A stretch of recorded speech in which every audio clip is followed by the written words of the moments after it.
যাত্রা শুরু হলো একাদশ জাতীয় সংসদের প্রথম অধিবেশনের শুরুতেই হয় স্পিকার ও ডেপুটি স্পিকার নির্বাচন। যাতে শিরিন শারমিন চৌধুরী ও ফজলে রাব্বি মিয়া পুনর্নির্বাচিত হন। পরে প্রধানমন্ত্রী তার বক্তব্যে আশ্বাস দেন বিরোধী দলের সমালোচনায় বাধা না দেওয়ার। পরে জাতীয় সংসদে ভাষণ দেন রাষ্ট্রপতি আব্দুল হামিদ। এ সময় নির্বাচনী প্রতিশ্রুতি বাস্তবায়নে সবাইকে আন্তরিক হওয়ার আহ্বান জানান তিনি।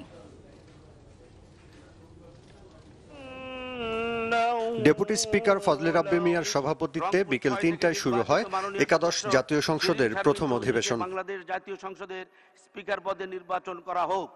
দিনের কার্যসূচি অনুযায়ী প্রথমে স্পিকার ও ডেপুটি স্পিকার নির্বাচন করা হয়। বিনা প্রতিদ্বন্দ্বিতায় টানা তৃতীয়বারের মতো স্পিকার নির্বাচিত হন শিরিন শারমিন চৌধুরী, আর ডেপুটি স্পিকার হন ফজলে রাব্বি মিয়া। পরে তাদের শপথ পড়ান রাষ্ট্রপতি আব্দুল হামিদ।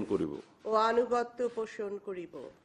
এরপর স্পিকার শিরিন শারমিনের সভাপতিত্বে চলে সংসদের কার্যক্রম।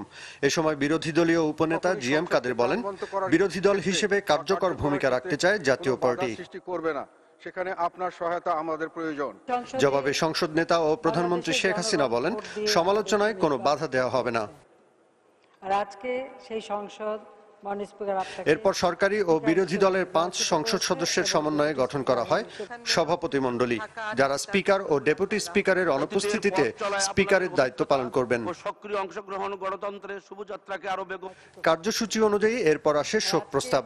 আওয়ামী লীগের সাবেক সাধারণ সম্পাদক ও সাবেক মন্ত্রী সৈয়দ আশরাফুল ইসলামের জন্য শোক প্রস্তাবের আলোচনায় সদস্যরা বলেন, তিনি ছিলেন নির্লোভ ও মেধাবী। শোক প্রস্তাবের পর রেওয়াজ অনুযায়ী কিছুক্ষণের জন্য মুলতবি করা হয় সংসদ। তারপর ভাষণ দেন রাষ্ট্রপতি আব্দুল হামিদ। সম্পূর্ণ ভাষণ টেবিলে রাখা আছে। সম্পূর্ণ ভাষণটি থেকে পঠিত হিসেবে গণ্য করে স্বাধীনতা ও সার্বভৌমত্বের G M Mostafizul Alam, channel 24, Dhaka.